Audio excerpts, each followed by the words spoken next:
My little itty-bitty bruiser buddies. United States heavyweight champion from Brazil. The world's heavyweight champion from the AWA, Nick Bockwinkel. The Midwest supporting, bruiser loving, positivity spreading, world's most dangerous podcast. Join former pro wrestler and promoter Dave Dynasty as he supports and promotes Midwest pro wrestling. Keep on growing with the Midwest Express. This is the Dave Dynasty Show. Greetings and welcome to the Dave Dynasty Show. I am Dave Dynasty, your host. Thank you for joining us. And however you do, by whatever platform you join us, please go out and subscribe to us, like, share, comment, rate, and review. Do all those things. We have a great show for you today. And we're going to kick it off with a very, very special guest co-host, Mick Karch from Minnesota, former AWA announcer and broadcaster, has a long, long career. Welcome to the show, Mick. Tell us how you got started as a fan of wrestling and what you first watched that really hooked you. All-Star Wrestling television show. And at the time, the first characters that I see on TV were the announcer Marty O'Neill and Tiny Mills, who was a tag team champion at the time. And Tiny, of course, is about 6'4", 280, and Marty was about 5'7". And I remember Tiny was shaking Marty O'Neill by lapels, demanding a match with Vern Gagne. And even at 9 years old, boom, the lightning bolt hit.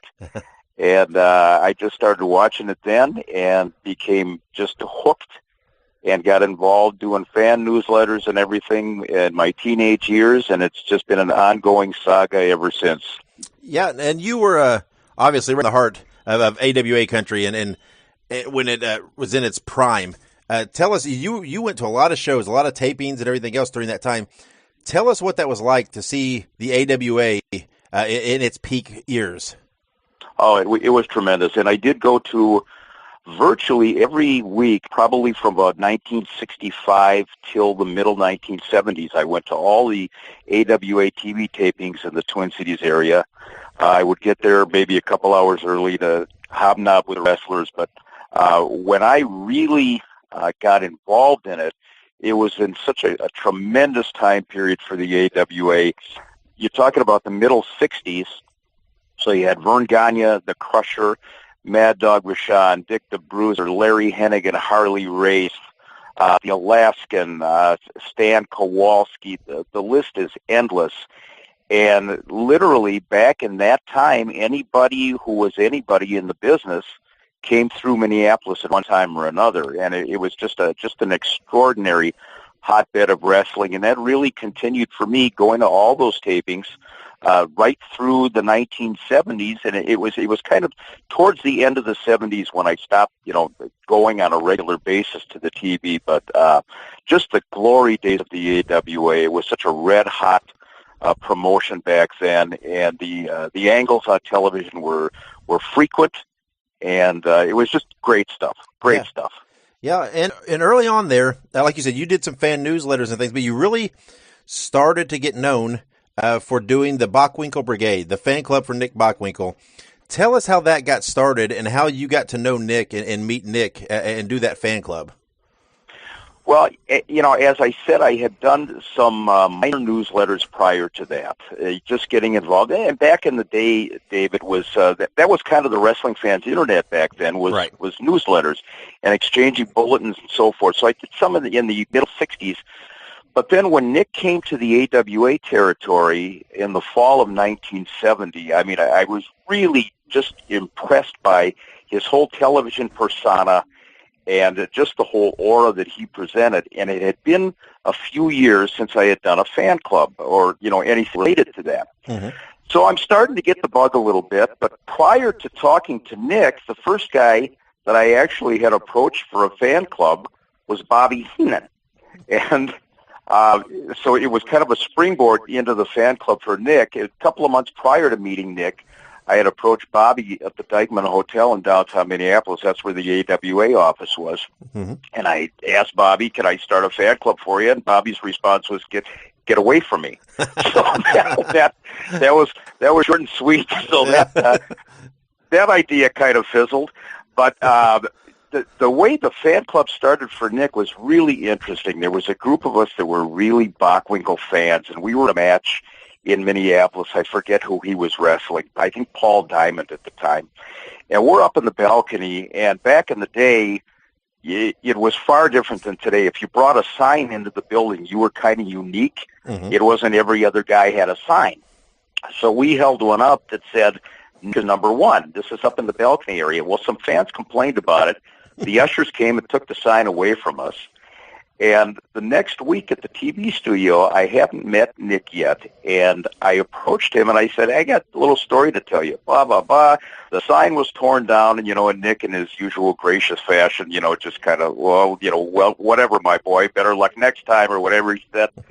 And at that time, I just thought, what, I'm going to ask. I'm going to see if he would be interested in, at least giving me permission to run the fan club. And Nick gave me the speech that he repeated probably 500 times to people over the years. I'll get involved, or you can run a fan club for me if I don't have to get involved in any way, shape, or form. I'm not going to cooperate. I will not donate any money, certainly. And if you can do that, and if you can do it within those parameters, why, you go ahead and you run the fan club. So he signed the permission slip, and back in the day, if you were going to be advertised in a wrestling magazine, you had to provide that for the magazine editor, the slip. And so the rest was history. It was 18 years into the fan club, I think, when I finally stopped publishing bulletins. And Nick was tremendous. I mean, everything that he had said in that initial speech was just BS, because he helped continuously. He wrote articles for our newsletter. We had a couple of fan conventions every year, and he would show up and sign autographs and what have you. So that really was a springboard into what turned out to be a 40-plus year friendship with Nick. Right. And, and Nick, he'll come back, right? Because he played a big part in helping you along the way in your career. But was it after the Brigade, or, well, I'm assuming during, when you started taking pictures and writing for some of the other wrestling magazines and things like that, did some of that spin out of the fan club, or how did all that develop? It was interesting. The fan club really, as you said, I started to get noticed through that. And just a little notoriety, and Roger Kent on the AWA TV show would make mention of the fact every once in a while the Bockwinkel Brigade is in the house or something, because we would basically hijack the TV show and cheer for Nick, and which the wrestling office hated. But really and truly, I mean, at that point, getting noticed in the magazines, then I thought to myself, okay, I want some stuff at ringside here. I'd like to take some pictures or whatever. So I sent a letter to Bill Apter, who was doing the Wrestler and Inside Wrestling and so on back in the day, and he already had a couple of photographers working for him. But I just thought, I'd give it a shot. And he said, sure, take your pictures, and I will let the wrestling office know that you're working for me. And that was it. So for probably, I would guess, maybe 5-6 years, I was shooting pictures at ringside for the Twin Cities matches in Minneapolis and St. Paul. So got some stuff published in the magazines, and then the late Jim Melby and Norm Keatzer were publishing some of my stuff as well in the Wrestling News.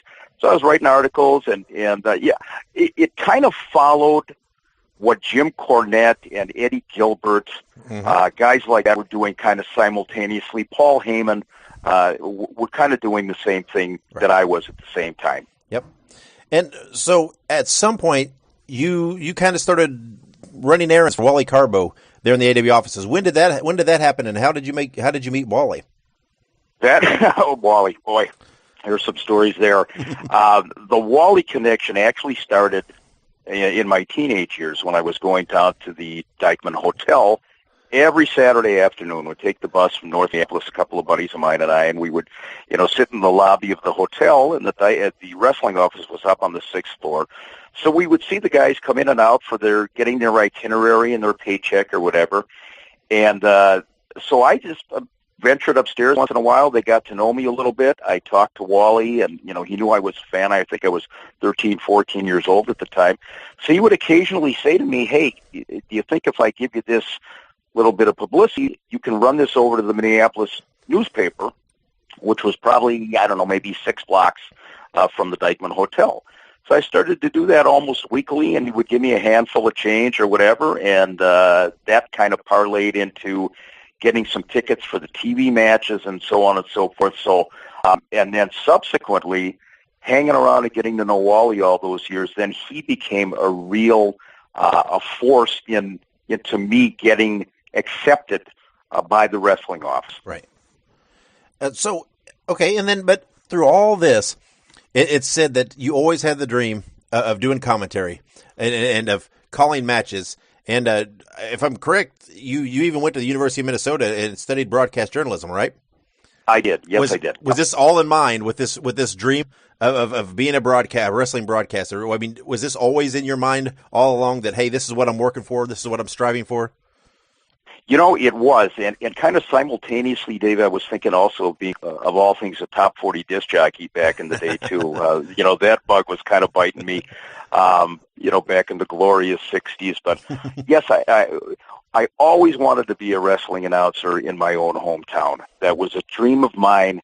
Excuse me, and just the broadcast journal, okay, you know, if you've got some kind of a background here that you can put on a resume, this might be a foot in the door. Well, what you learn is, in the wrestling business, you can have all the college degrees in the world, but you got to know somebody. Yep. At least back in the day, you know, you had to have the contact. You had to have the in. And, again, it was Nick Bockwinkel and Wally Carbo and Eddie Sharkey, who was training wrestlers here back in the day. I think those 3 men were the ones that really were the catalyst and got me involved. They were opening doors. They were, you know, in my corner. And it was just a matter of hanging around. They had to get to know you. And what's interesting about that is, talking about hanging around, I hung around for so many years before Vern Gagne ever talked to me. I mean, and literally, I mean, not even hello. I would be at the wrestling office downtown and running errands and so forth. But Vern never said hello to me, and it wasn't until probably the early 1980s that he started talking to me. So Wally was always the connection for me, Wally and Nick. Yeah, and you mentioned Eddie Sharkey. So he was the one that first gave you the chance to call matches, yes, correct? And how did that come out? Was that through Wally, Nick? I mean, how was that connection made, and for him to go out on a limb and give you a chance? I had known Eddie as well, you know, from going to the matches, and he would get me in the back door, you know, at some of the shows, if he would see me standing there waiting to get in, just as a fan. And Eddie was running his Pro Wrestling America promotion in the Twin Cities back in, oh golly, I want to say 1985-ish, 84, 85. And a friend of mine, Ray Webby, who was a wrestling journalist here in the Twin Cities, was very good friends with Eddie, and Ray knew me as well. Eddie started to do television tapings for cable TV at some of his shows locally. Mm-hmm. So Ray called me one day, and he said, you know, Eddie is looking for a guy to do play-by-play and do some interviews. Can I drop your name? And I said, oh, my God, you know, absolutely. Please do. I hadn't done anything in TV before. So Ray put the meeting together between Eddie and I, and Eddie, as I said, had known me for years. And he said, okay, you know, here's your headset, here's what we're doing. And, you know, for the next, several years, probably 8, 9, 10 years or better, I was doing play-by-play for Eddie's Pro Wrestling America promotion. And that spun off to doing it for a lot of promotions, right. Independent promotions that would call up and say, hey, can you come down? Yeah, and while you're doing these, I know you did some up in Winnipeg with George Shire, who we've had on the show and talked to before, and Nick Bockwinkel enters a picture again into your path. He kind of worked with you, right? He kind of helped you and gave you feedback on what you and George were doing. Is that right? That's absolutely right. George and I went up to, and again, the Eddie Sharkey connection, because Eddie was bringing guys up to Winnipeg to work Tony Condello up with Tony's NWA West 4 promotion, and this is in 1986. So Eddie brought us up there, and once George and I went up there, did a couple of TV tapings, then we decided we're going to have somebody critique the tapings. Tell us, hey, have we got a future in this business, or, should we just can this, what have you? So we called Nick, and Nick actually came over to George's house in St. Paul and sat with us and watched the tapings that we had done in Winnipeg. And as a backstory, I mean, there were some really talented guys working up in Winnipeg at that time. Beside these guys, Bruiser Brody was up there, and Bob Brown and what have you. But what we were doing, the television, there was a lot of enhancement guys that were just god-awful. And Nick is watching these tapings with us, and he kind of chuckled at a couple of points. And finally, he said, you know what? He said, that was really good. And I would tell you, if you guys can get this stuff over, which you did, then you can get anything over. And, it was kind of a backhanded compliment. But it really, I mean, that was it, because to hear that from Nick, it was a vote of confidence. And then a few months later, after this, Nick has seen these tapes, then I got the call from the AWA office. Nick had given me the endorsement, and that's how I got my tryout with the AWA. So once again, Nick surfaces as, just such a benefit and such a great friend and ally. Yeah, and what's that like? Because you said that dream was always there to call wrestling in your home area, your hometown, and when you finally got that call from the AWA to get that chance, what was that like? Tell me what that feeling's like when you get that call. Oh, it was eating. I was working full time, 40 hours a week at the time, and I hadn't thought much about it because, again, 3, 4, 5 months had passed, and I get a call at my place of business, and I answered him, and it's Greg Gagne on the line. Hey, Greg, how are you? And again, Greg was a guy who it wasn't that I didn't get along with Greg. He knew who I was, but like I said, we were just a pain in the rear end when we would go to those TV tapings because we would cheer the heels and just infuriate the office, and of which Greg was a part. Right. So I was kind of a necessary evil, I think, to them at that point. So to get the call from Greg, I'm thinking, oh, good grief, what is this all about? And Greg said, we are doing television tapings in Las Vegas at the Showboat Hotel. Do them once a month. Would you like to come down and audition to be a ring announcer? Nick gave you a glowing review or whatever words he used at the time, and I said, absolutely.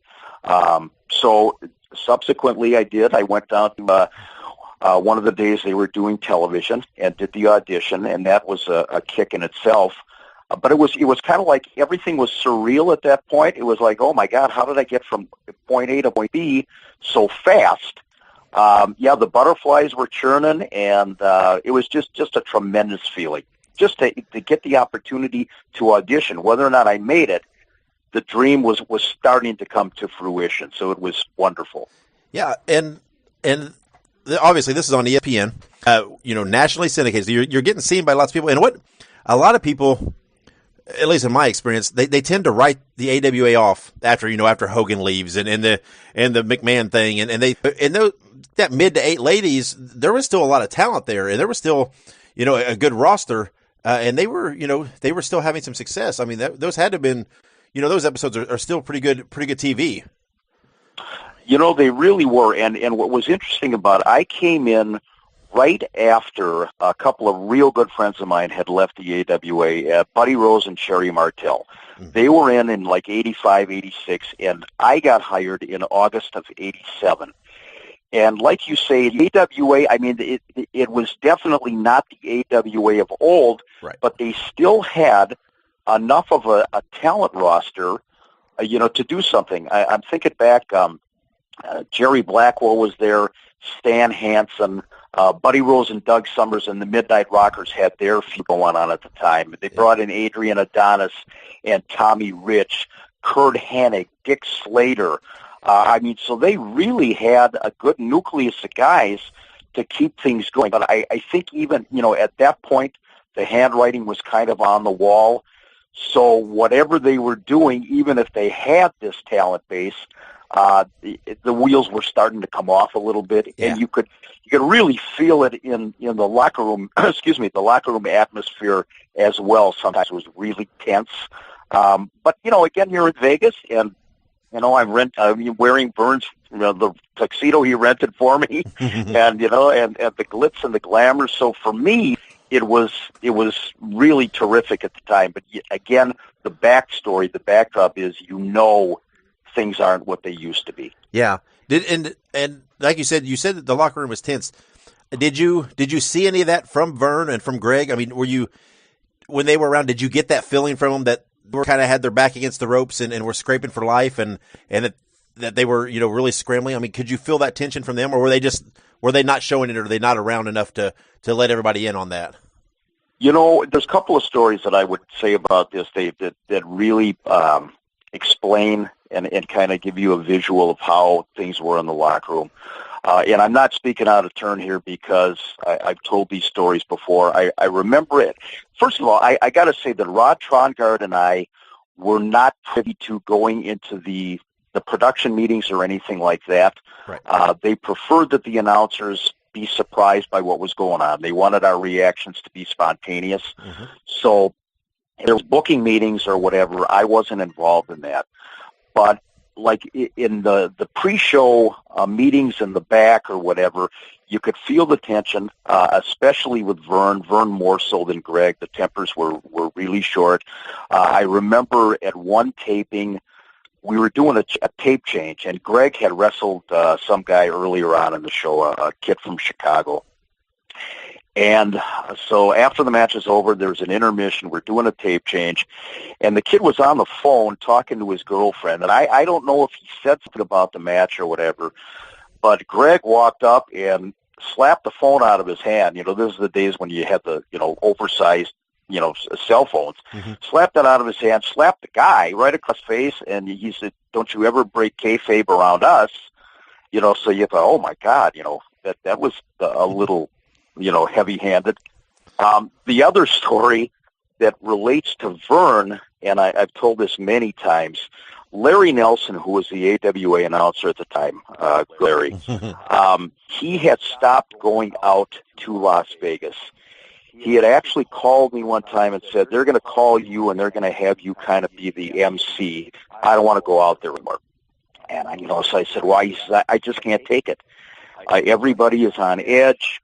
Everybody's yelling at everybody else, so I'll do my stuff in the Twin Cities, but I'm not going to go out to Vegas. I just prefer not to." So, red flag warning is kind of up there anyway, but I figured, hey, it's still my base, still my shot. Yep.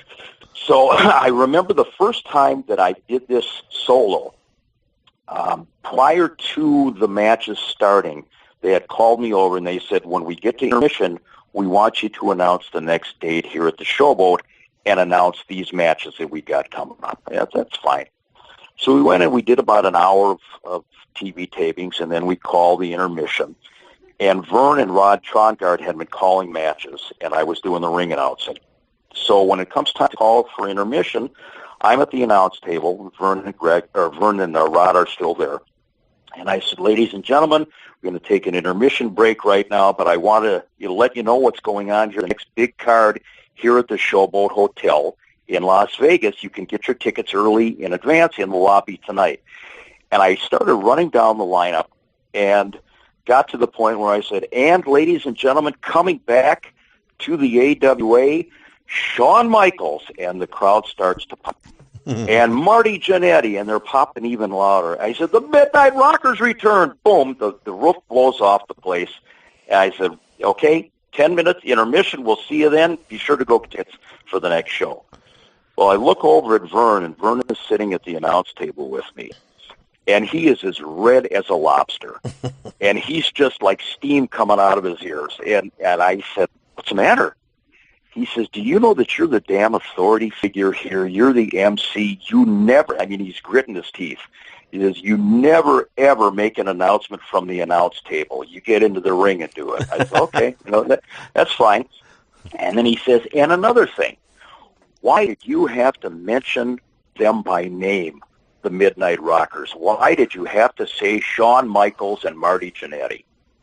And I'm looking at Trongard, who has now kind of pushed himself away from the announce table, and he's leaving. He wants no part of this. And mind you, people are walking back and forth going to the popcorn stand right behind us. Yeah. I said, "Vern, did you hear what I heard?" the roof blew off the place. He says, I don't care what blew. And he grabs me by the lapels on this rented tuxedo. And he says, it's guys like you that have cost me millions of dollars over the years. Wow. And I'm thinking, pardon me? and he takes off his glasses. This whole scenario is like, my life is flashing in front of me, Dave. And he takes off his glasses. He throws them on the announce table. Glasses bounce off the table onto the floor. The lens pops out of his glasses, out of Vern Gagne's glasses. All my life, I waited to work for Vern Gagne, and now I made his lens pop out of his glasses. So he says, there's a lesson for you, blah, blah, blah. Trongard comes back, and Vern has left the table, and Rod says, you know what? Let it go in one ear and out the other. He says, you got another hour and a half to do here. You can't let this get to you. What I wanted to do was get on a plane and go home, obviously. Yep. But I mean, it was all playing into your question about where the tension of the AWA. Right. I got back to Minneapolis, and I called Bachman.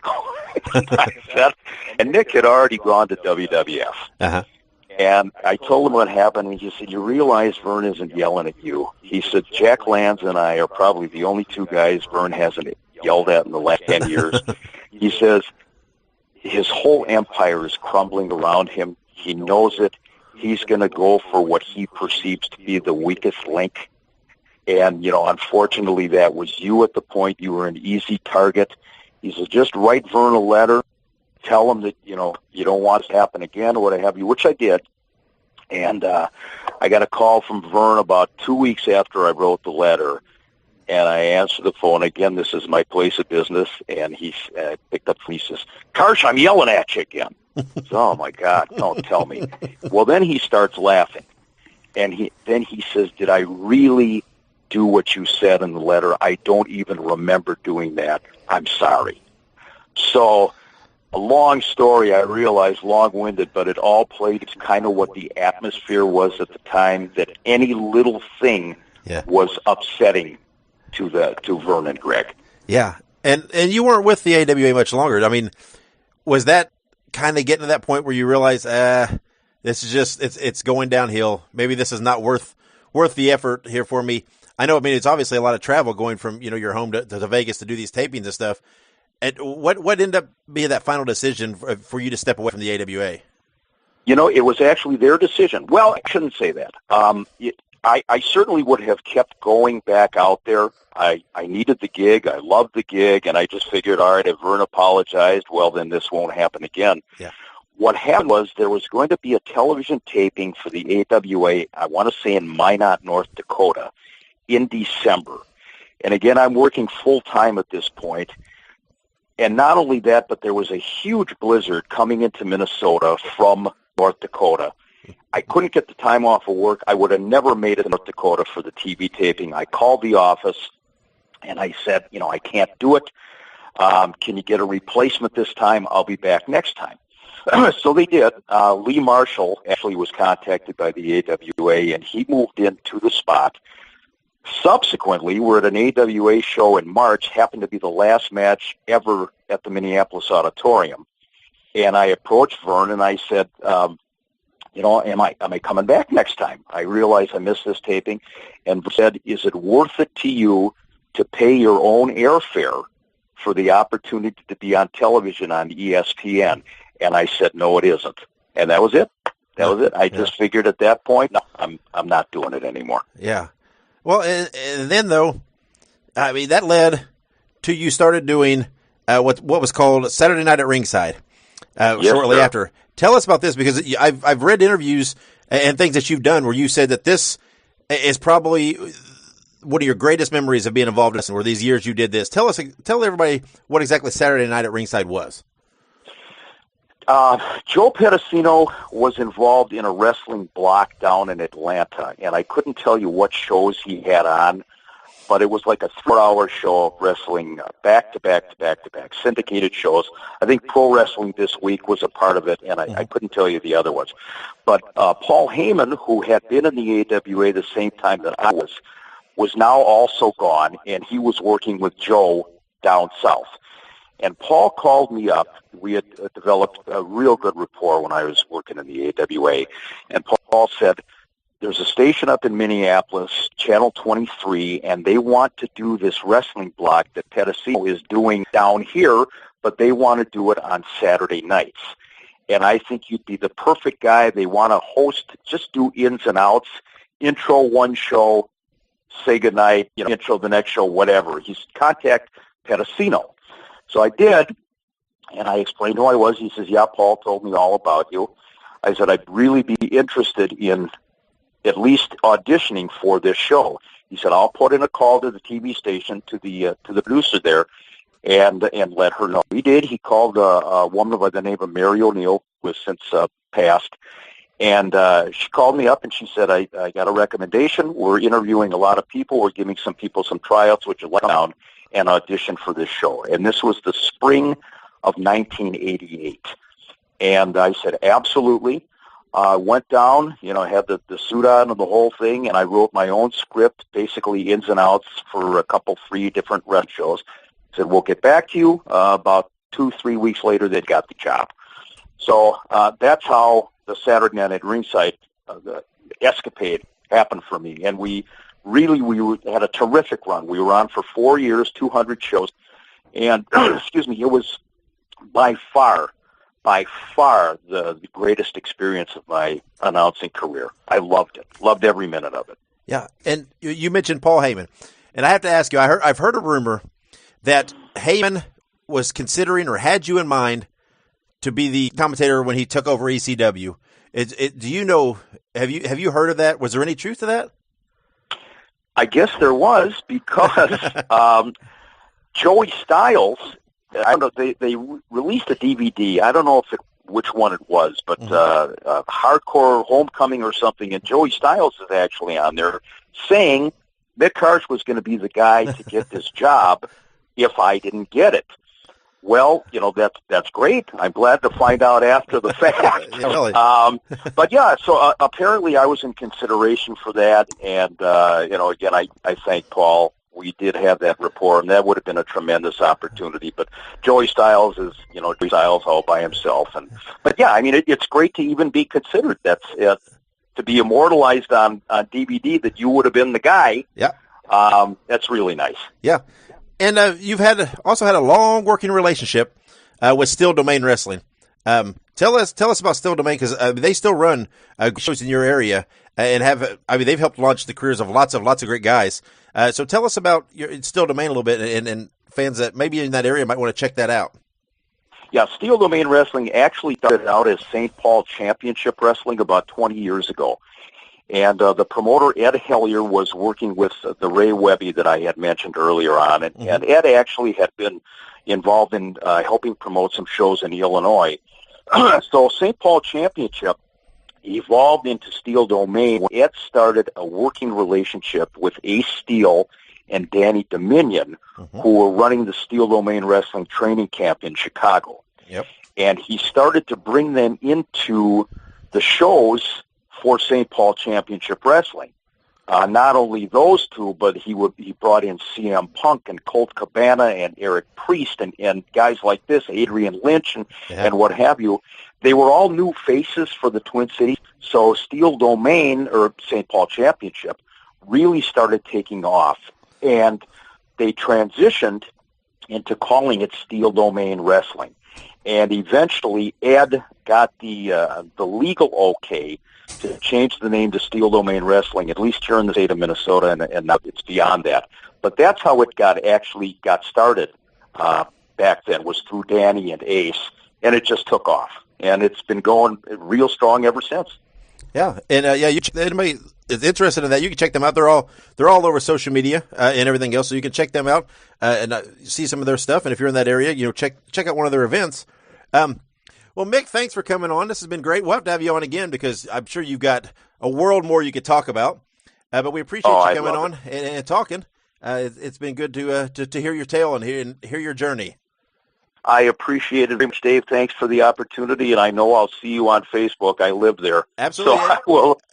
But thank you very, very much. Yeah, I appreciate it. Absolutely. And we're going to take a quick break, so stick around. If you are looking for the best books, DVDs, and posters on classic wrestling nostalgia, then you want to visit crowbarpress.com. There are literally dozens of titles there, including biographies of the likes of Bruiser Brody, Ole Anderson, Ivan Koloff, and of course, Dick the Bruiser, as we've spoke about here on the Dave Dynasty Show. You want to visit crowbarpress.com for all of your classic wrestling nostalgia needs. Again, that is crowbarpress.com. And welcome back to the Dave Dynasty Show. I am Dave Dynasty, and I am joined at this time by one of the biggest names in professional wrestling today, Michael Elgin. Mr. Elgin, how are you doing? I'm doing fairly well. How about yourself? I'm good, thank you. So let's talk a little bit. We're not going to go real deep into all your roots because your story's been out there. You told your story, but I would like to know, you grew up in Canada. Tell us what your first memories of wrestling were as a fan, as a kid, watching wrestling. Well, when I was growing up, we were pretty much strictly a WWF town. So we got WWF live shows, and they were predominantly on TV.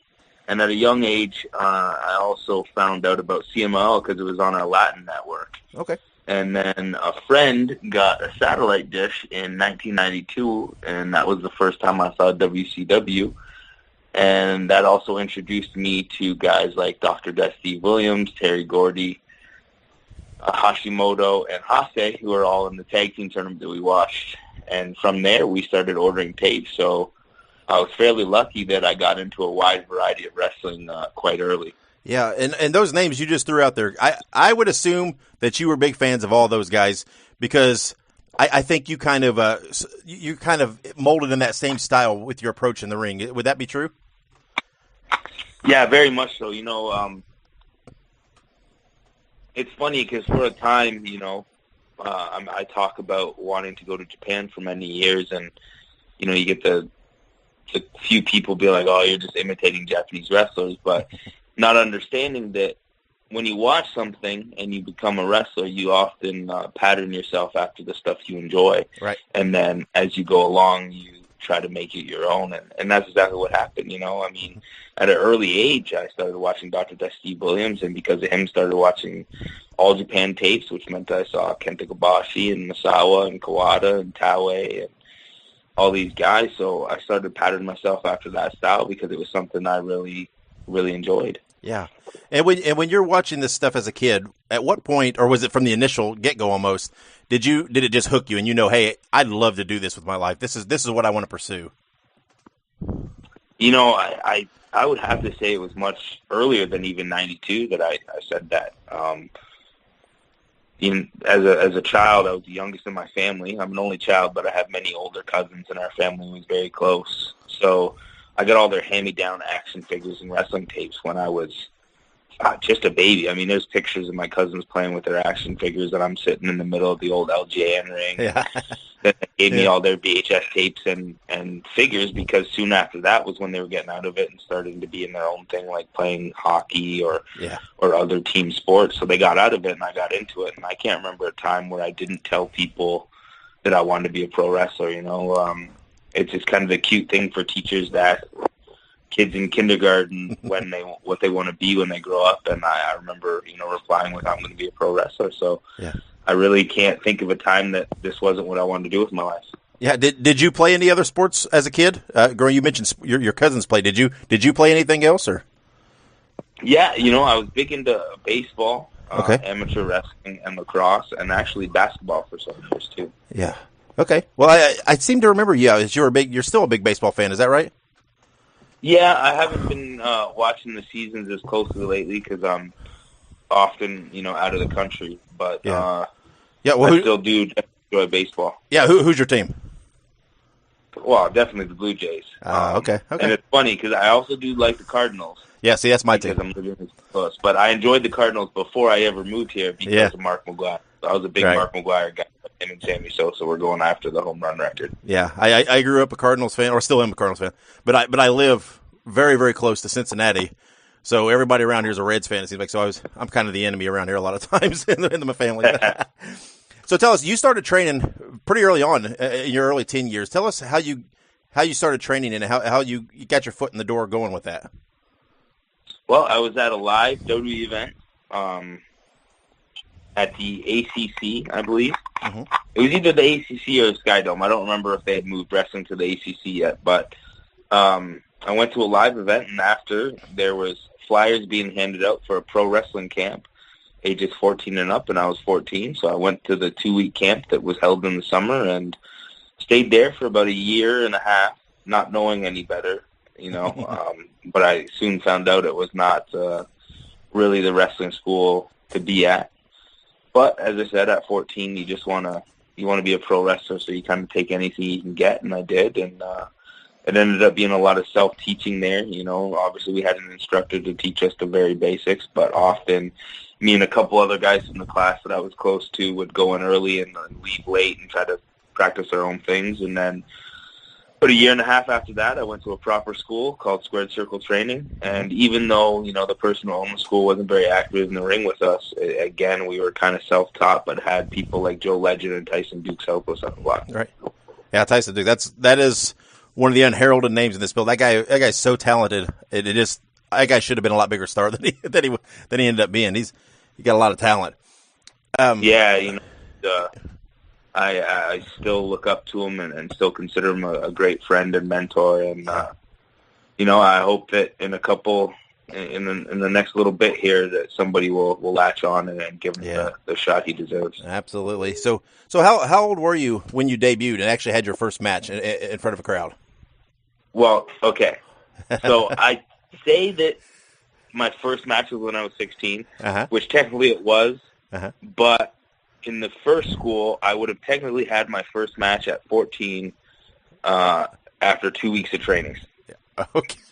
Well, but it was like there was a commission in Ontario, and you had to be 18, right, get a license, but they got away around it. So like you sold memberships to the training facility, and then we had shows every month. So gotcha. Okay. Technically, I had matches when I was 14, every month for about a year and a half, but I don't count those because they were to the same friends and family of all the trainees, basically, and wasn't really a time where we should have been wrestling, especially after 2 weeks. Yeah, so debuting officially at 16, we'll say, did you have trouble getting booked? You said there was the commission and stuff.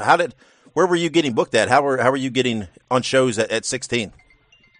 Well, a couple of the guys from the school were going to Detroit and Ohio the weekend that I debuted, and I asked to hop in the car.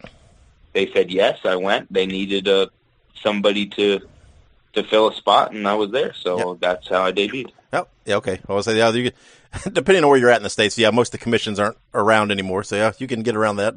There's still a few states hanging on to that, but so like I said earlier, I've always kind of viewed you as kind of this throwback type wrestler and kind of almost a hybrid, this mix of new and old with your style on the ring. Was that at all by design, or like you said earlier, was that just a natural development of you picking things up and incorporating it as you developed it and learned? Yeah, I don't think it was a conscious effort, but it was definitely kind of molding all the different wrestlers and styles that I enjoy. Yeah. As I said, growing up, I found a love for Japanese wrestling at very young, so obviously striking and some of their movements and moves I really enjoyed. But then my favorite wrestlers stateside were, Shawn Michaels and Macho Man and Ricky Steamboat and Davey Boy Smith. And then I also, like I said, got CML on the Latin network in Canada, so I like Lucha too. So it was just like I had all these people and styles that I enjoyed, and I just kind of had to pick and choose which of each person or style that I wanted to use in my own wrestling. Yeah. Yeah, and like I said earlier, everybody that watches wrestling is kind of familiar with your path. You worked in the Indies. You had these great runs in Ring of Honor, PWG. You've worked pretty much everywhere. But like you said earlier, everything seemed to just kind of be stepping stones to you getting to New Japan, which you did, in 2015. It just always, especially when I watched you like in Ring of Honor, and I really started noticing you. It just seemed like, that's where you would fit. That's where you should be. And when you finally got there, it seemed to click. Everybody took to you. Everything seemed right. What was it like growing up watching Japan and idolizing some of those guys when you actually debuted for New Japan in 2015? Man, I don't think there's the proper words in the English language to truly describe how it felt. Yeah. Like you said, it was my main goal. Mm-hmm. Growing up, I'm not very tall, and at 13, I was like 320 pounds of fat. So I started dieting and working, knew I wasn't very tall, and just kind of looked at guys that I was starting to really get into. As I said, the Shawn Michaels and stuff I liked, but then at that time, at 14, 15, WCW was big and the cruiserweights were big. So I'm watching guys like Chris Jericho and Eddie Guerrero and Dean Malenko, and you're hearing their stories of traveling the world, and that's how they got to be where they ended up. So I started at a young age looking at it like, okay, I'm going to be the wrestler that has to travel the roads and go to different countries and really have a name for myself in that avenue prior to doing anything like a WWE. Mm-hmm. So Japan was the number one goal. Mm-hmm. And now that I've achieved that, now I just want to do as much as I can in Japan and see where my career takes me. Yeah. And then after that, in 2016, then you also started working in Mexico, which you said, you watched a lot of that as a kid too and were a fan of that. You've worked for CMLL and the Crash there. So when you got there, did it feel like, you checked off another goal off the list of working in Mexico? Yeah, very much so, and not only just working in the country of Mexico, but being able to work in Arena Mexico is a huge deal. There they call it the cathedral of wrestling, and it really is, man. It's something special.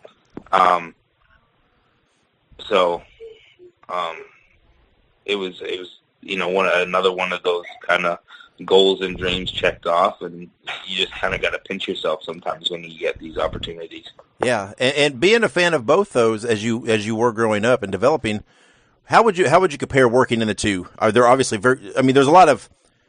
there's some similarities, I would think. There's an influence they've had on each other, especially modern in times. But what, as far as the country and the culture and the crowds, how would you compare the two of working in Japan and Mexico? Man, they're so drastically different. Even though Cork and Hall and especially the New Japan crowd is becoming more of kind of like an American style crowd, but not as loud or I shouldn't say American style crowd, because I feel some crowds in the States, even though I love working in the States, some of the crowd tries to make it about them instead of about the wrestling, and they don't do that really in Japan, and they kind of do it in Mexico, but in a different way, because by making it about them, it's not just, I want people's attention on me. They're just very vocal about the wrestlers they like and dislike, and some of the arenas have air horns and drums and everything, and it's just a surreal thing. That they're drastically different, but also very similar in their passion for what's happening in the ring.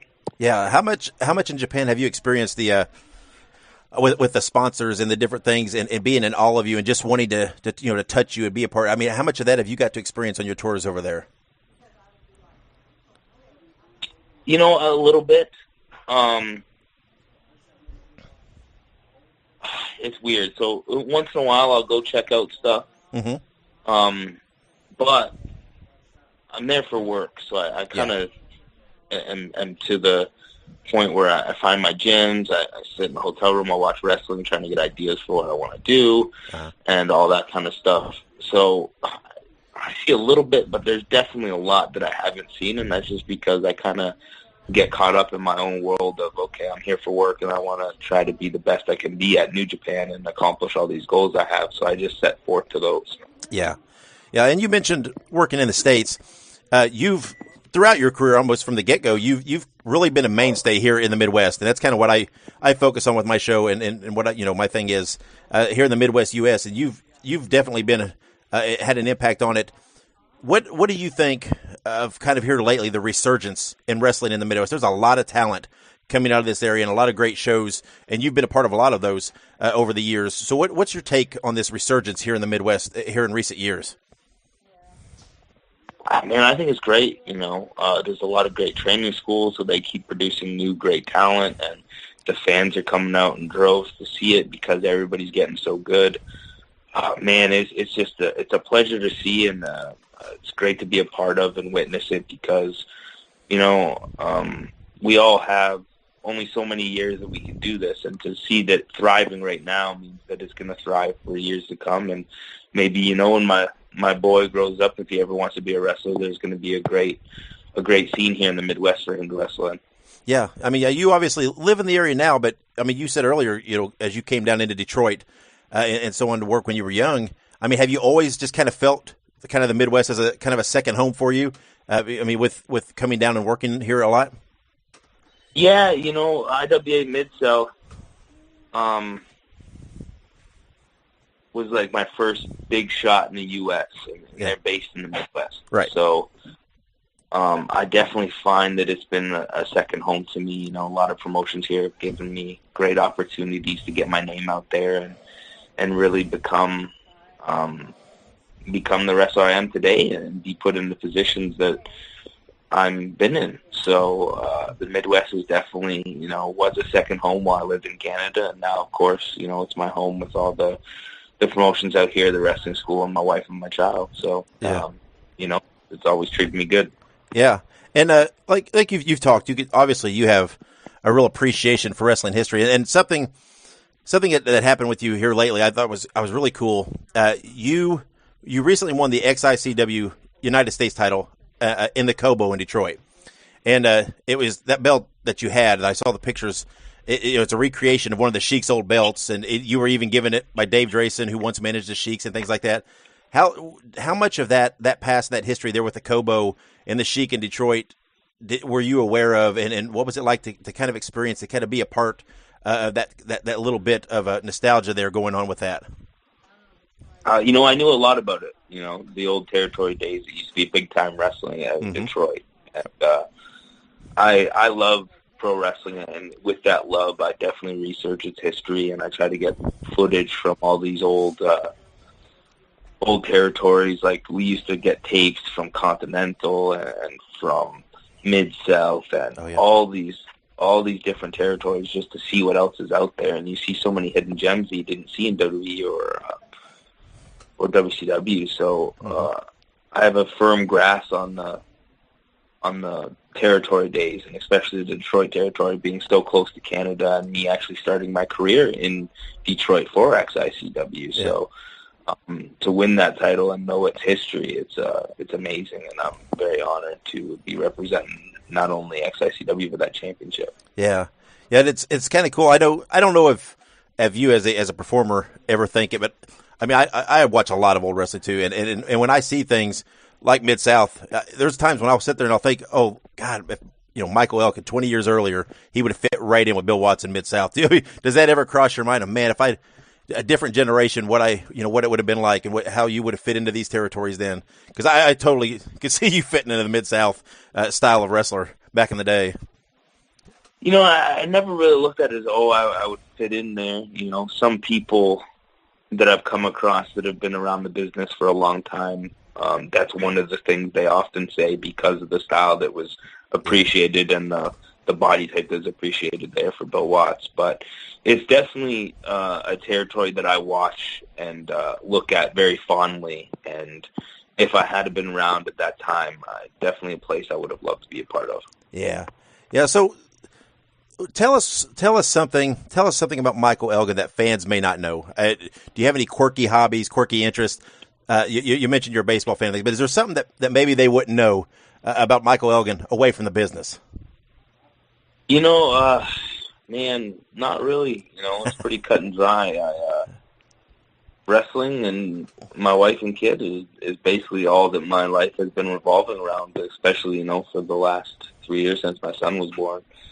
You know, I'm on the road so much with wrestling, and often when I'm home, I'm wrestling, you know, as much as I can, Fridays, Saturdays, and Sundays, sometimes Thursdays, and then I'm gone to either Mexico or Japan. And outside of that, I try to be home, or in the gym, and then I run class twice a week when I'm home. So my life has just revolved around, you know, family and wrestling for so long that I really don't have anything outside of it. I mean, not even video games. You know, I got a video PS4 downstairs that ends up being just Netflix and DVDs. So. Yeah. Do you sometimes find it hard to balance that work and family when you're gone all the time, or is it just a matter of when you are home, just, you know, making sure the priority's there, that you put in the time when you can. Yeah, I look at it as I've missed a lot of things. My son was born September 2015, and I started with New Japan in July of 2015 and started full-time in January of 2016. So I've definitely, unfortunately, missed a lot, but I look at it as by doing this, I'm trying to provide for them. Absolutely. So that they don't have to worry when I'm gone, and they have what they need. They have food on their plates and a roof over their heads. So yeah. There's definitely something to be said about setting the example of work ethic, which you clearly have. So everybody works. Everybody has to have time away. So that's your profession. So we've talked about your goals and the things you've accomplished and checked off. Japan and Mexico. What are some goals you set for yourself going into the future, like for 2019? What are some things you're hoping to accomplish going into the new year? I just want to keep plugging away. Constantly, I'm working on becoming a better wrestler, whether that be in the gym to get in better shape, doing more cardio to get my wind up, in the training school to be better technically. I just want to be the best I can be in 2019. There's a championships in New Japan that I want to hold, and I'm going to work my butt off in 2019 to make sure I accomplish that stuff. Yeah. Do you get motivated and pushed by other talent? I mean, you're facing a lot of extraordinary talent in Mexico and Japan and here in the States.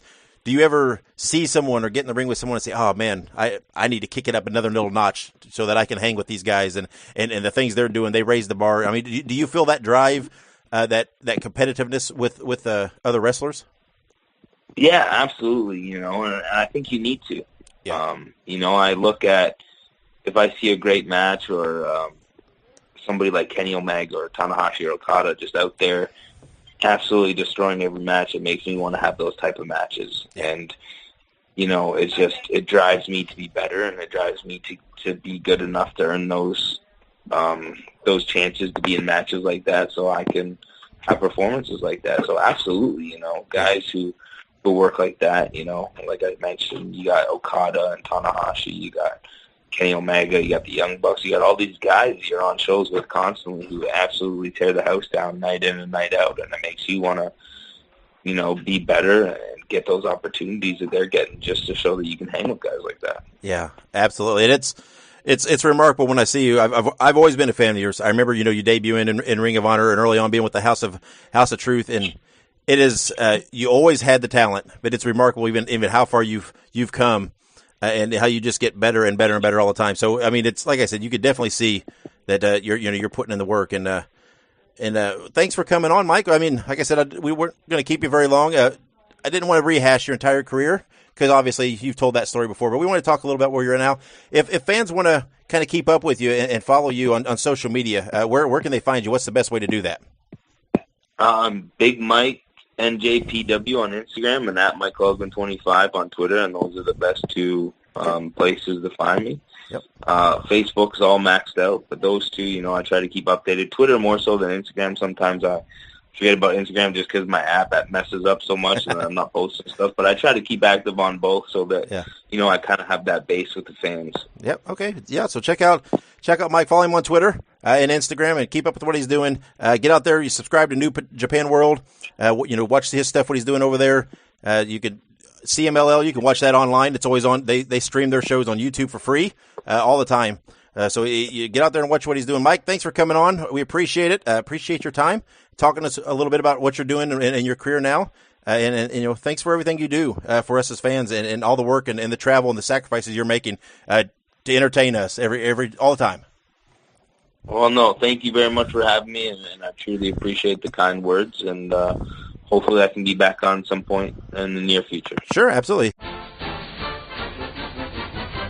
Fans, November 17th at the Wicked Wart Brewery in Robbinsdale, Minnesota.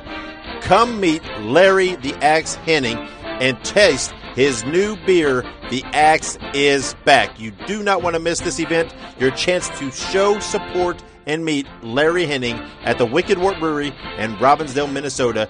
Visit MinnesotaWrestlingHallOfFame.com For more information, if you can be in the Robbinsdale, Minnesota area on Saturday, November 17th from 3 to 7 p.m., then come out and visit Larry Henning and try the new beer, The Axe is Back. Wicked Wart Brewery, Robbinsdale, Minnesota. And we're back with Happen To, the segment where we catch up on some often overlooked names from Midwest Wrestling's past. I am Mike Isaacs, and today we are chatting with sexy Shawn Cook. How are we doing today? Good, man. How you doing? See Shawn Cook at 10 p.m. What else would I be doing right now? I can't think of anything better you'd rather be doing right now. That's absolutely right. Well, we'll go ahead and we'll just jump right into it. So, obviously, this is a wrestling podcast, so tell us how you got started in wrestling. Sure. Not much different than a lot of guys. I grew up, watching World Class on Wednesday nights and watching World Championship Wrestling, NWA, on Saturday nights with my brother, Guy Bardo. He kind of got me into wrestling early on. He'd be on Saturdays. And then he was getting after mags. And that's just kind of where the love started and kind of how we followed it, just getting the weekly and monthly after mags, just kind of staying up to date with the guys we were seeing on TV. No, for sure. So obviously, like you said, a lot of guys kind of have that, they have that passion early on, and then they just kind of carry through with it. So tell us a little bit about how you got trained. Obviously, there's obviously a step that you take from fan to wrestler to actually participating. So tell us. Sure. And one thing I forgot to mention, growing up, we here in Lafayette, that's where I'm from, Dick the Bruiser with WA Wrestling, so we remember watching that as a kid as well, and seeing the Bruiser, Bobo Brazil Jr., so that was some memories I had as well as a kid. But how we pretty much got started was, guys my age, the advent of the Internet, basically, I guess. I don't know how many people remember. Web TV was kind of a big deal. Most people probably don't remember that, but that was the first kind of getting the wrestling results from different shows around, the United States, and actually finding out that there was, an independent wrestling. Not only was there independent wrestling, but there was Minneapolis. WCW, that was the first that we had. Getting some independent wrestling, and kind of how we came about that was, we had no idea how to get in touch with anybody. It wasn't like it is now. But at the time, looking up WCW on the Internet, there was a gentleman by the name of Elvis Colt that was, he was the commissioner of WCW. So my brother did, Elvis Colt on the Internet. We were looking at a book. Back in those days, there was a phone book, and we were trying to locate Elvis, this fictional character of Elvis Colt, when there was not a such thing as Elvis Colt, but we were trying to find him. And then locally, a guy that we actually used to watch as a kid at the local Homer shows was Greg Lake. He had wrestled, and again, like I said, he was from Lafayette, and he had wrestled a lot of the Bruiser shows here. So we were trying to look up Greg Lake on the Internet and ask anybody around town how to get a hold of Greg Lake. And it's no wonder we finding his name wasn't actually Greg Lake, but that was kind of how we were trying to get in touch and get into business. But so with the access to web TV, we ended up contacting Ambassador, and from there. That was in February of 1999, so we're coming up on 20 years. I started training, like I said, in February of 99. Our first match was in April, just 2 months later. Probably weren't ready those days, and maybe still the same nowadays, but we were probably put in the ring a little earlier than we should have been, but nonetheless, it was a good experience, and we're coming up on 20 years now. Absolutely. That's a very, very long, fruitful career, too, especially considering the time that you up in independent wrestling. But I guess to follow up on that a little bit, in those early days, like you said, you got trained, business, first match, and all that good jazz. Where did you like a specific promotion a lot when you were in your early days, or is there a couple places you like to work? Early on, it was part of the deal with Basher, which you weren't supposed to work elsewhere for the first year, and I probably got some bad graces early on because not knowing better and thinking that I was better than I really was. I was trying to get out and get more work anywhere I could find it. So I was probably getting out a little sooner than I should have. But early on, I was wrestling, all over the Midwest, anywhere I could find a show, really. Indiana, Ohio, Kentucky, Michigan. They even went down to Tennessee for Burt Prentice. Early on. And then some of the other, I was fortunate really early to become friends with Quicksilver. Everybody heard his name and Dan Garza, and they took liking to me early on, and I got on, and Keith Quicksilver, he used to run a lot of shows at the local schools there in Indianapolis, and I was really fortunate to work with some good guys early on there. He was using, he used to work now Abyss, so getting to see those guys work. He had Rob Williams, He used Sean Casey, and then getting see Quicksilver work, Garza. So I was really fortunate early on to get in with those guys. And then back in the early 2000s, there was another group, around the Indianapolis area that was really up and coming, ICW, with Larry Wayne. They were using, Abyss book in there. They were using Sean Casey and Williams. Who else? The Diva, she was back early 2000s. That was really making a name for herself. They just had a lot of talent there. So WCW bubble and get outside that and just, and learn from other guys and not just learn, Basher's way, but learn from some other guys and get on the road, experience things. So I was really fortunate. And then that kind of led into my brother and I opened up our own organization in Lafayette called Social. We opened that in about 2002. Right. So then, obviously, correct me if I'm wrong. In my research, was that originally called NWA Indiana, then was turned into CWF? Actually, the other way around. We were originally CWF, and then we went into got into the NWA, and we were called NWA Indiana. We ran that for about 5 or 6 years. Like I said, Basher actually started running here when we were training under him, just because we were local guys and we could sell tickets. So it was just kind of a start running here. Once our training was over and we were getting our feet wet a little bit, easier for us to moat living here. So like I said, we started that in 2002. We had a training class. We did one training class a year. We would start in January and run through September, October with the guys. They would start out. They would train twice a week, and then we would have, they would basically bring on a show. They'd do security, set a ring, tear it down. They'd work the Battle Royal. Then they eventually had their first match. So we did that for, like I said, 5 or 6 years. Met along the way back in ICW. It was actually on Thanksgiving night, so we're coming up on the anniversary of that. But we met Boogie Woogie Man Jimmy Valiant. I got to wrestle with Boogie Woogie Man for ICW on a Thanksgiving night show for them. That was probably 2001, I would guess. So we always said if we ever ran a show, we wanted to book Boogie, and we always wanted to use Tracy Smothers because we actually got to work those guys for ICW in a tag match. So, we started out CWF just, kind of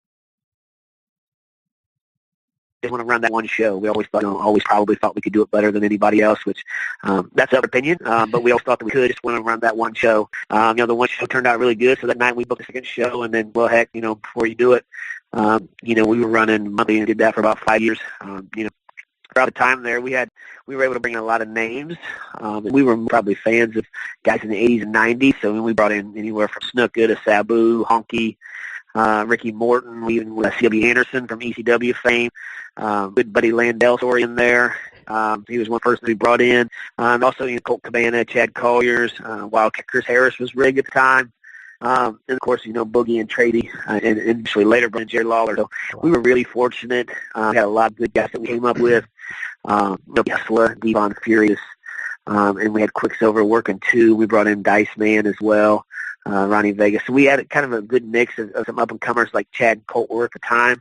And then we were surrounded by some veterans as well with Keith and Quicksilver and Dice, just to kind of it was a good combination of guys, like I said, that were coming up and that were hungry, but also guys that could kind of help teach us along the way. That we'd never booked any shows, so we were kind of learning on the fly.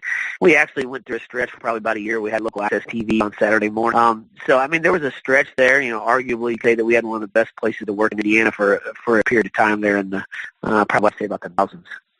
Right. Absolutely. And and like obviously, I guess kind of to date myself a little bit here, because I've seen you wrestle. I was younger actually. Yep.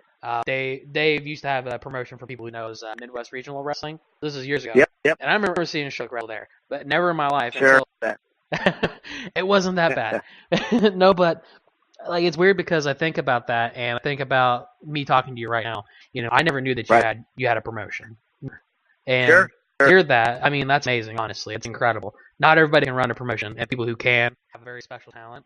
So, proud. I think that well, I appreciate that. And like I said, we were surrounded by really good guys that helped us along the way. And we were not only the people that we surround ourselves with, but I think was hungry for wrestling at the time.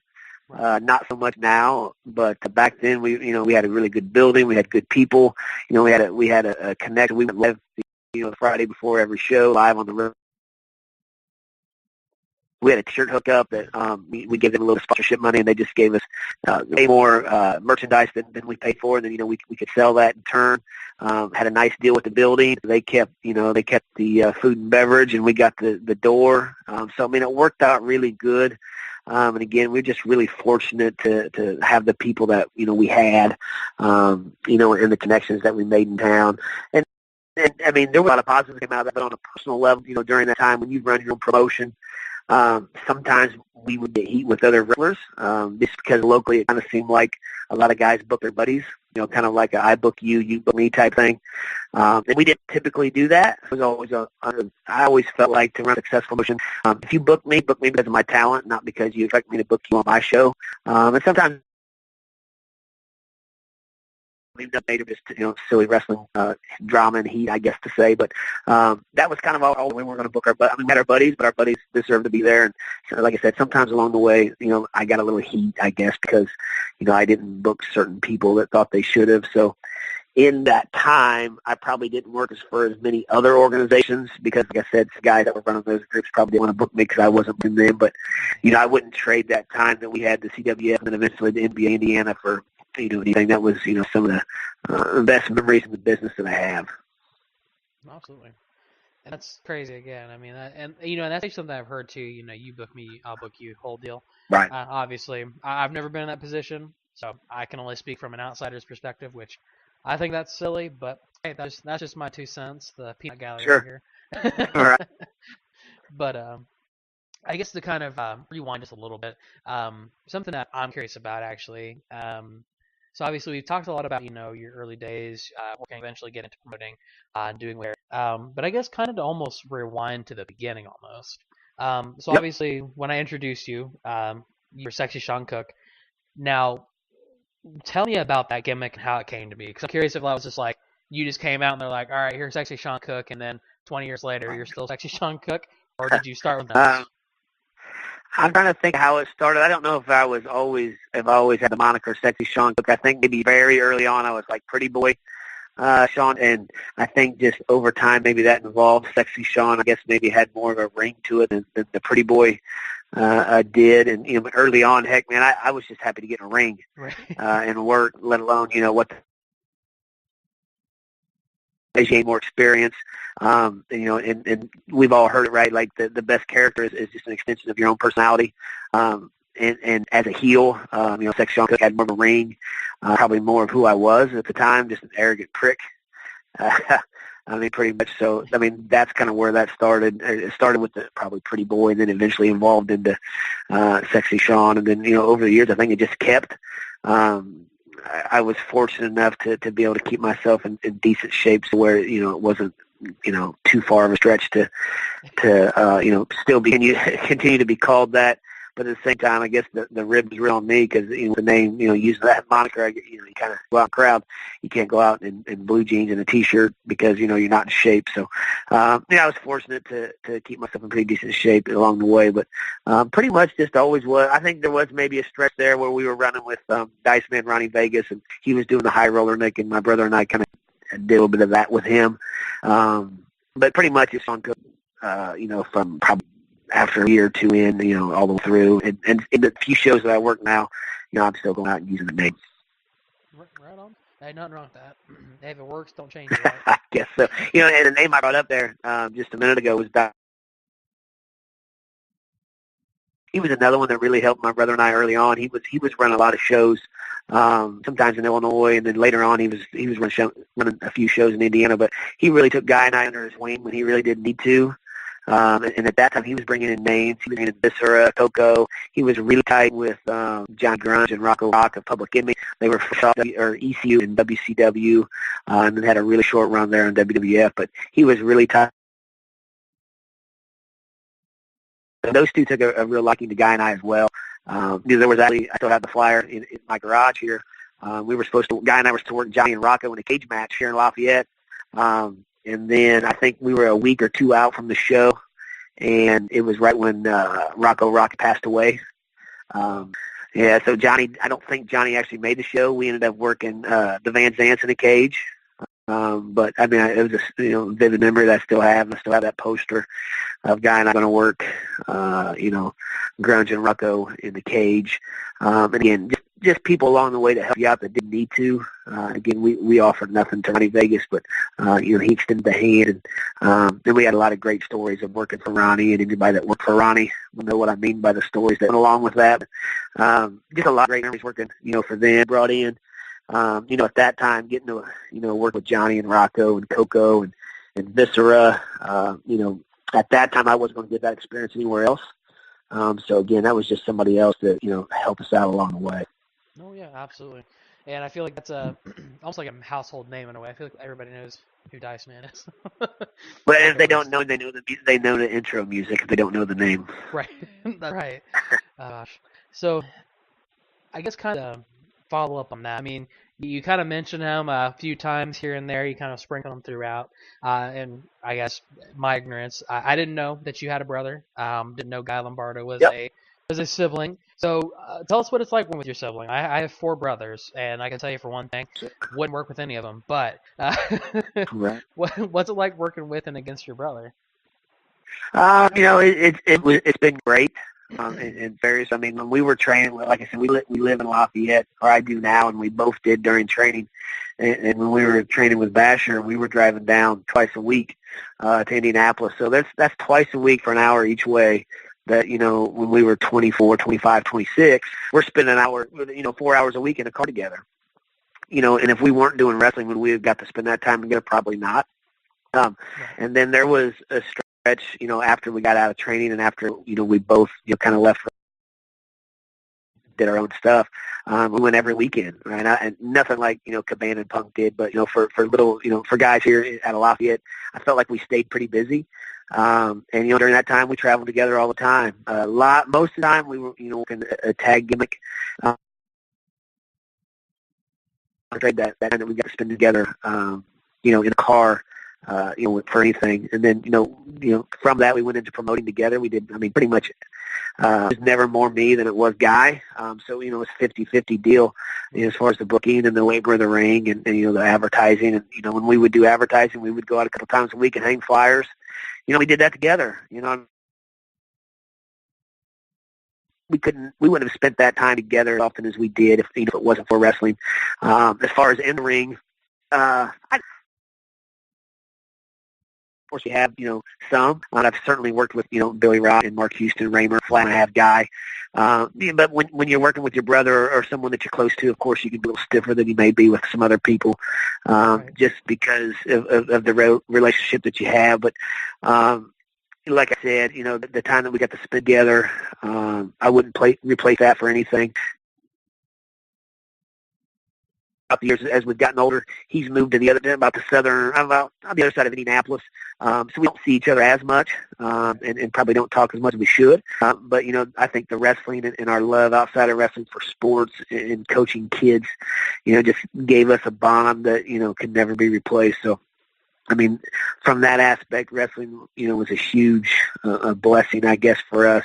Just for our relationship, and our family. Oh, absolutely. I'm gonna have to go text my brothers now and tell them I love them. No,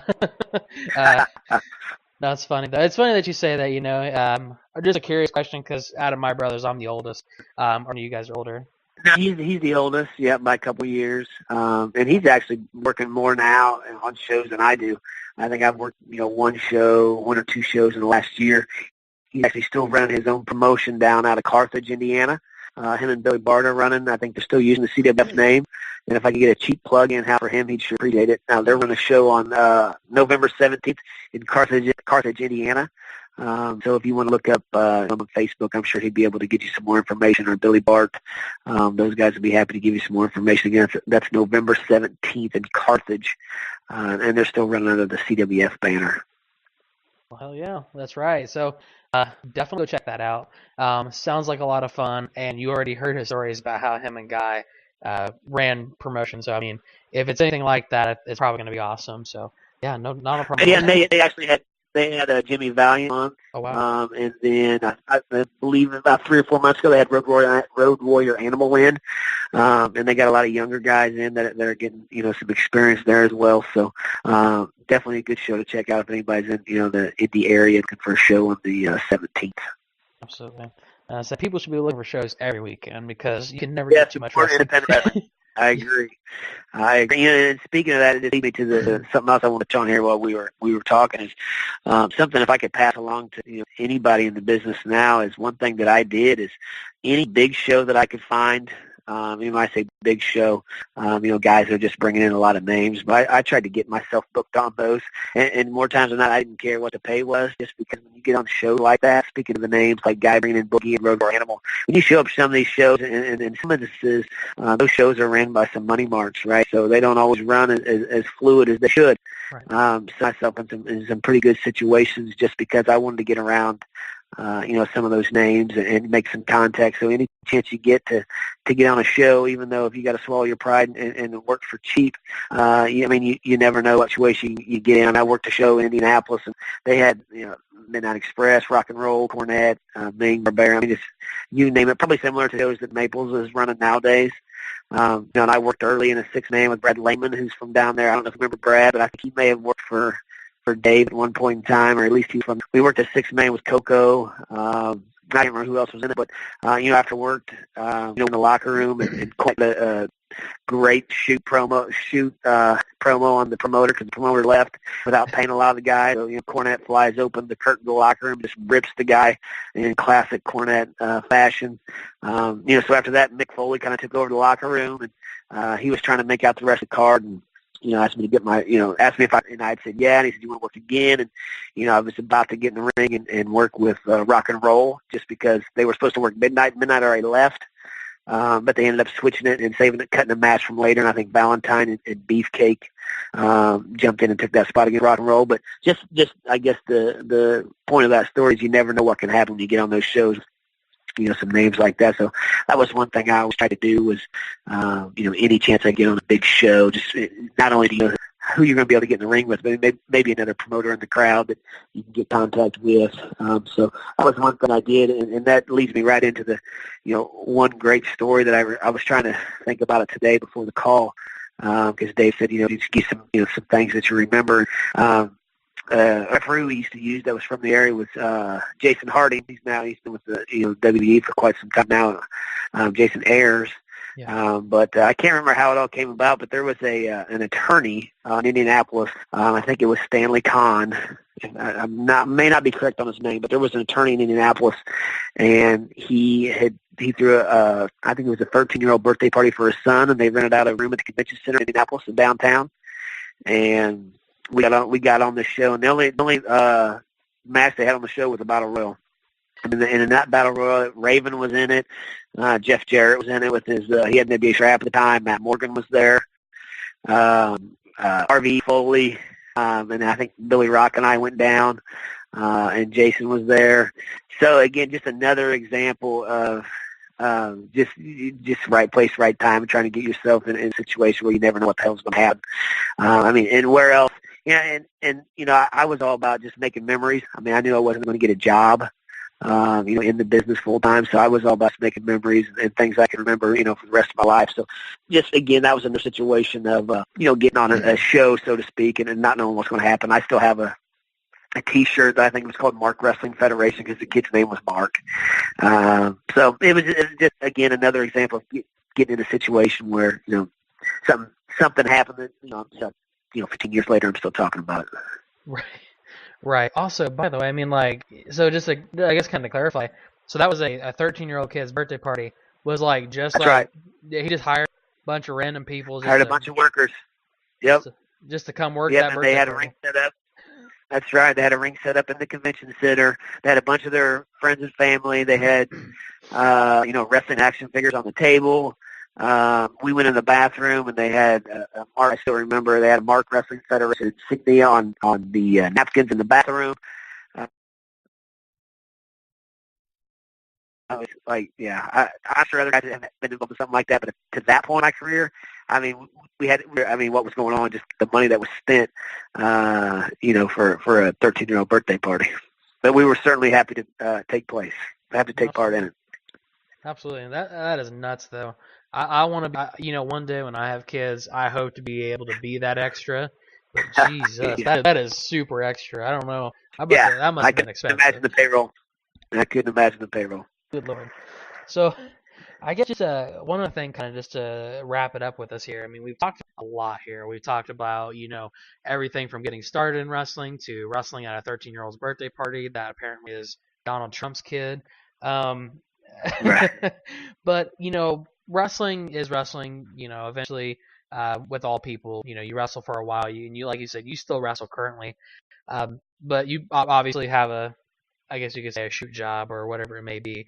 But what are you up to nowadays? What are some of Shawn Cook's hobbies that he does? Sure. All the way throughout my wrestling career, I've always been a big sports fan, and before wrestling, I coached a lot of youth sports and officiated some youth sports. So what I've kind of done as I've gotten older is I officiate high school basketball now, so I officiate anything JV boys, JV girls, up to varsity boys and varsity girls. I'm officiating some basketball. At the same time, I coach the local high school baseball team here. I'm an assistant coach on the varsity staff, and then I coach a 14-year-old group at the same high school, just a feeder system. And my son's active as well, and he's in high school playing baseball. So that's what I'm spending a lot of my time doing, and spending some time with my wife and my family. I don't go out as often as I do just because, when you're 25 and you're not married and no kids, you can leave the house for a lot cheaper than you can when you're 40.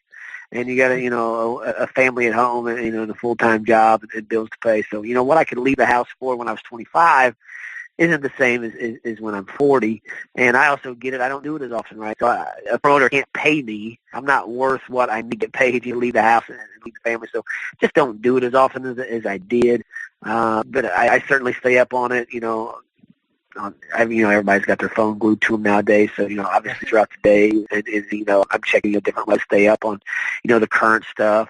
And then Mark Houston, a good friend of mine, trained him, and he's still out, working quite a bit. So I talked to him. He kind of keeps me up to date. Don't really watch it much anymore. Certainly listen to a lot of podcasts. I stay, up to date, with that, through those, those channels. I do miss, being out on the road and those road trips, on a Friday, Saturday night, with not a worry in the world, right? Just showing up to a show and the biggest thing you got to worry about is, what cutoff spot you're going to use or, what you're going to use for a finish. But I certainly, miss those days and yes, I still get out there every now and then, but certainly, not as much as I used to. Absolutely. Like you said, it's all about that money, you gotta, not that it's worth it, but like you said, when you got a wife and kids, you have all that other stuff, it's right. It's gotta be a little something extra sometimes.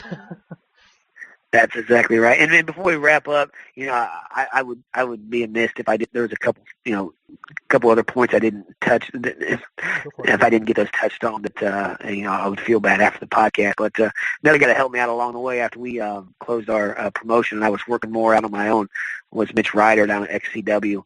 I don't know if you're familiar with his group. He ran down around Jeffersonville, Indiana, where I think Ian's running now. But he had a lot of. Really helped me out. He brought in, got to work with Bill Dundee down there. He was using Damian Sandow, Irish Airborne, Flash, Cody Hawk. So, and Todd Morton really helped me out a lot down there as well. So that was a great learning experience for me. And then again, down there in Southern Indiana, Jerry Wilson with Hoosier Pro. Anytime Jerry would bring in a name, I was fortunate enough to get a chance to work with them. So, I got to work with Ron Way and Dinsmore, Tank Tolan, and Bobby Fulton. So those, I didn't want to miss those guys, and then Flash Flanning was a huge help to me along the way. That was certainly, he extended a hand to me when he didn't need to. So certainly won't ever forget any of that. And then, got to work WWE 3 times, 3 tapings. Not everybody, gets to do that. So those are certainly some memories I won't forget. And so I just really, a lot of guys helped me out along the way when they didn't need to. I'm just I was just a kid from Lafayette. I just knew I wanted to be a wrestler. Didn't have any expectations, but what I got to do in the business. So certainly love to have the memories that I have. Absolutely. And actually, before we kind of move on, I mean, it's funny you mentioned HPW. I've been to a couple HPW shows, and I'm like, I don't want to say like I saw him there, but I thought I did when I was younger. I would say right. That's where Dave used to work when he was he was wrestling. So I recall a handful of times being at that show and seeing you two. I was like, I didn't want to say because I wasn't 100% sure, but all right, good. Good to know I'm not crazy. Yep.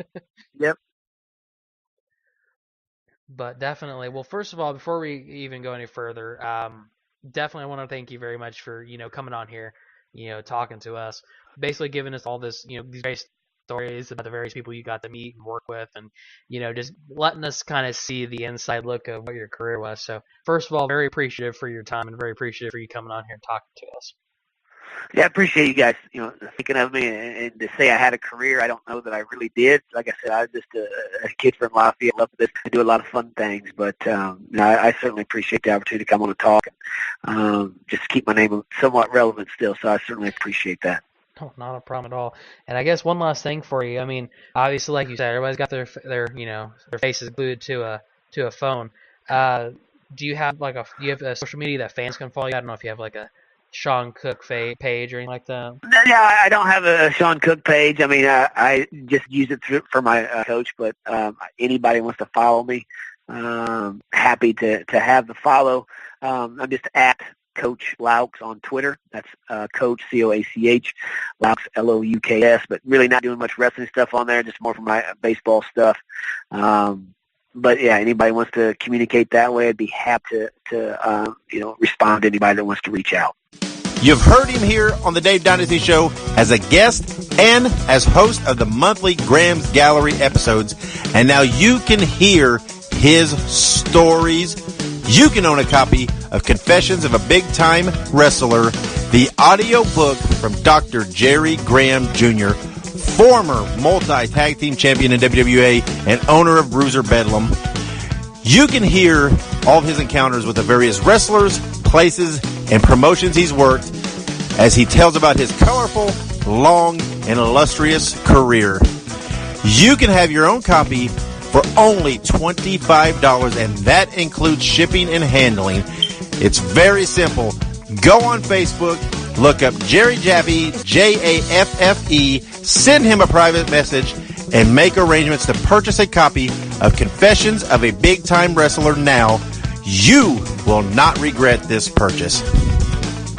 And welcome back to the Dave Dynasty Show. I am Dave Dynasty. Thank you for joining us this week. What I feel was another good episode. Hopefully you enjoyed it. Special thanks to Mick Karch for coming on and being a guest co-host. Very special guest thanks to Michael Elgin for being a guest. And sexy Shawn Cook, a guy I've known for years and years and years. Thank you for coming on and catching up with us after all this time. These guys, they have busy lives, especially guys like, Elgin, who's still out there doing it. And they're on the road a lot. And we appreciate them taking time out of their schedules to talk to us and make time for you guys and to hear. So return the favor by, supporting the show. We give it to you free every week with all this stuff. We talk to all these wrestlers, all the history, all the things we're doing and sharing on social media. So make sure you support us. Easiest and best way to do that is just go to PROWRESTLINGTEES.com/The Dave Dynasty and buy a shirt. We have some very, very cool shirts. We have the Dave Dynasty Show logo shirt. We have the Midwest Express shirt, the Dr. Jerry Graham Jr. shirt, and, of course, the Izzy Slapowitz Syndicate, shirt on there. So go buy one of those and support all of us that are doing this and help keep it free every week for you. And you can find all that also at DaveDynasty.com. There's links to all of our social media there, and there's links to the Pro Wrestling Tees store. So you can go there, too, and find it there. This episode's out a little early, and the reason for that being is that Ike and I and our families are going on vacation. We do this every year. So you'll see a few things up on Facebook from us for that. But that's why we put it out a couple days earlier, because we were most decidedly heading out of town here soon. There will be an episode next week. Everything's done and in the can, ready to go. So as soon as we get back, I will be releasing that. So don't fret. You're not going to miss an episode. The only impact is you got this show and this episode a couple days early. So you're welcome. So anyway, thanks for all you guys do. Make sure you continue to like us and share us out there. Whatever platform you listen to us, make sure you rate and review us and subscribe.